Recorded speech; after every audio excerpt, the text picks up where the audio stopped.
Everyone, welcome back to my channel with ancient history shorts. और friend, आज का topic है मौर्य साम्राज्य। एग्जाम के पॉइंट ऑफ व्यू से बहुत ज़्यादा इंपॉर्टेंट टॉपिक है। हर एग्जाम में यहाँ से क्वेश्चन पूछे जाते हैं।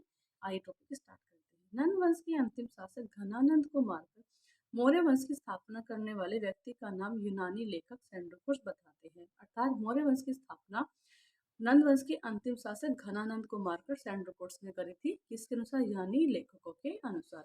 वहीं सर्वप्रथम सर विलियम जोन्स सेंड्रोकुश की पहचान चंद्रगुप्त मौर्य से करते हैं। अर्थात मौर्य साम्राज्य की स्थापना चंद्रगुप्त मौर्य ने करी थी और इसका अन्य नाम सेंड्रोकुश भी मिलता है। पहचान कौन कर रहा है इसकी? Sir William Jones. नेक्स्ट है मौर्य वंश की जानकारी के स्रोत। अर्थात मौर्य वंश को हम किसके द्वारा जान सकते हैं? जैसे कि साहित्य स्रोत है, पुरातात्विक स्रोत है और अभिलेख, इनके द्वारा मौर्य वंश को जान सकते हैं। पहले है साहित्य स्रोत। साहित्य स्रोत में पहले कौटिल्य का अर्थशास्त्र, जिसके द्वारा मौर्य वंश को जान सकते हैं। सोमदेव की कथा सरित सागर है। 6 वेद की व्रत कथा मंजरी। वहीं पतंजलि का महाभाष्य है। विष्णु पुराण, विशाख दत्त का मुद्रा राक्षस और बौद्ध और जैन ग्रंथ और अशोक के अभिलेख, इनके द्वारा भी हम मौर्य वंश को जान सकते हैं। पहले देख लेते हैं कौटिल्य का अर्थशास्त्र। जो कौटिल्य का अर्थशास्त्र है, ये आज अपने मूल रूप में उपलब्ध नहीं है, नष्ट हो गया है या फिर लुप्त हो गया है। वहीं जो प्रोफेसर राम शास्त्री है, इन्होंने 1909 में इस कौटिल्य के अर्थशास्त्र को, इसका संकलन किया था और ये मौर्य इतिहास को जानने का एक महत्वपूर्ण स्रोत है। किसने किया था इसका संकलन? प्रोफेसर राम शास्त्री ने किया था। जो अर्थशास्त्र है, ये राजनीति और लोक प्रशासन पर लिखी गई पहली प्रमाणिक पुस्तक है। पहली प्रमाणिक पुस्तक कौन सी है? अर्थशास्त्र, जो कौटिल्य का अर्थशास्त्र है। वहीं जो अर्थशास्त्र है, इसको अंग्रेजी में अनुवाद किया था फ्लीट ने किया था। यहाँ से भी क्वेश्चन आया हुआ है, किसने किया था अंग्रेजी में अनुवाद? फ्लीट ने किया था। वहीं कौटिल्य के जो अन्य नाम भी मिलते हैं, विष्णुगुप्त और चाणक्य भी मिलते हैं। इसको ये पहली प्रमाणिक पुस्तक है और इसका अंग्रेजी में फ्लीट ने किया था। कौटिल्य को भारत का मैकियावली भी कहा जाता है। क्या कहा जाता है? कौटिल्य को भारत का मैकियावली भी कहा जाता है। जो अर्थशास्त्र है, इसमें 15 अधिकरण है, अर्थात जो भाग है वो 15 है और 180 उपभाग हैं। वहीं इसमें 6000 श्लोक है। और ये जो ग्रंथ है, ये अन्य पुरुष की शैली में लिखा गया है। किस शैली में लिखा गया है? ये अन्य पुरुष की शैली में लिखा गया है। तो जो पहला अधिकरण है, इसमें राजा के विनय, अनुशासन और सामान्य व्यवहार का वर्णन किया गया है। पहले में क्या किया गया है? राजा के विनय, अनुशासन और सामान्य व्यवहार का वर्णन किया गया है। वहीं दूसरे अधिकरण में जो अध्यक्ष हैं, उनके कार्य और विभागों का वर्णन किया गया है। कितने अध्यक्ष है? 26 अध्यक्ष है।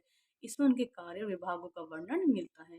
वहीं जो तीसरा अधिकरण है, इसमें दीवानी न्यायालयों, उनके संगठन तथा कार्यों का वर्णन मिलता है। वहीं चौथे अधिकरण में फौजदारी न्यायालयों का और उनके संगठन आदि का विधान मिलता है। तीसरे में क्या मिलता है? दीवानी न्यायालय, चौथे में फौजदारी न्यायालय और दूसरे में 26 अध्यक्षों का वर्णन मिलता है। वहीं जो हमारा पांचवा अधिकरण है, इसमें राजा के प्रति प्रशासनिक अधिकारियों के कर्तव्य एवं कर्तव्य विमुख अधिकारों से निपटने के कार्यों का वर्णन मिलता है। वहीं जो हमारा छठा अधिकरण है, इसमें राज्य के साप्तांगों का वर्णन मिलता है। यह भी बहुत ज्यादा इंपॉर्टेंट है। यहाँ से जो साप्तांग है, यहाँ से बहुत ज्यादा क्वेश्चन पूछे जाते हैं। जो साप्तांग है, उनका वर्णन कौन से अधिकरण में मिलता है? छठे अधिकरण में मिलता है। वहीं जो सातवां अधिकरण है, इसमें विदेश नीति का वर्णन मिलता है। वहीं जो आठवां अधिकरण है, इसमें राज्य के लिए घातक सभी व्यवसायों का वर्णन मिलता है। वहीं 9वें अधिकरण में दूसरे राज्यों पर आक्रमण के विषय में वर्णन मिलता है और 10वें अधिकरण में युद्ध संबंधी विजय नियमों की रणनीति का वर्णन दिखाई देता है। और 11वें अधिकरण में संघ राज्यों में आपसी फूट डालने के तरीकों का वर्णन दिखाई देता है।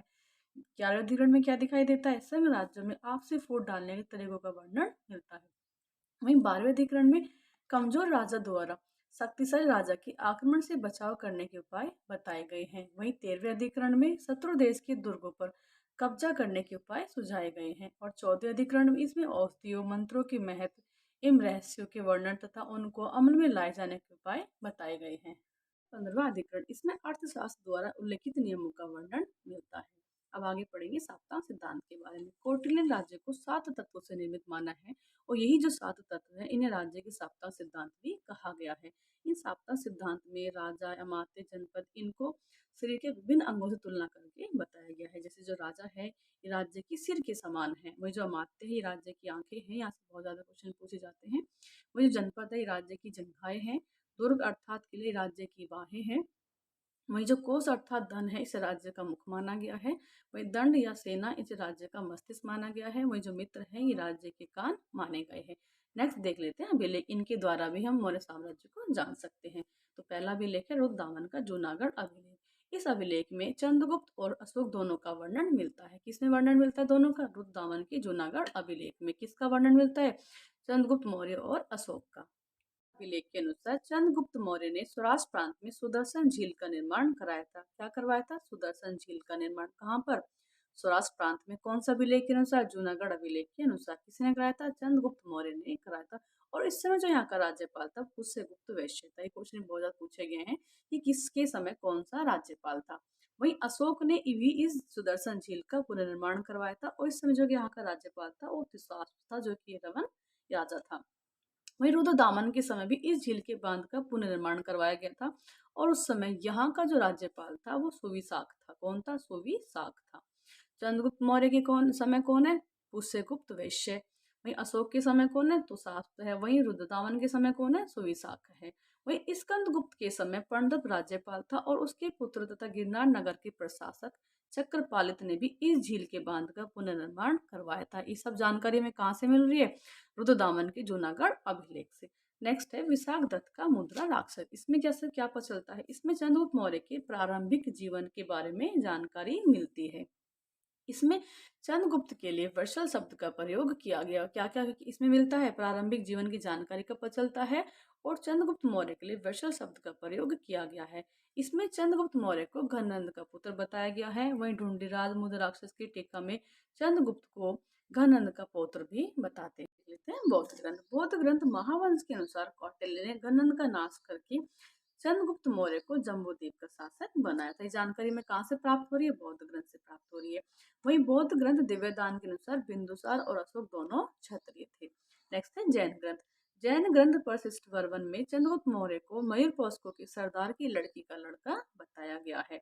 वहीं नेक्स्ट क्षेमेंद्र ग्रंथ की व्रत कथा मंजरी। इसके अनुसार इस ग्रंथ में चंद्रगुप्त मौर्य को नंद वंश का शासक बताया गया है। वहीं सोमदेव की कथा सरित सागर में भी चंद्रगुप्त मौर्य को नंद वंश का शासक बताया गया। थैंक्स, मिलते हैं नेक्स्ट क्लास में।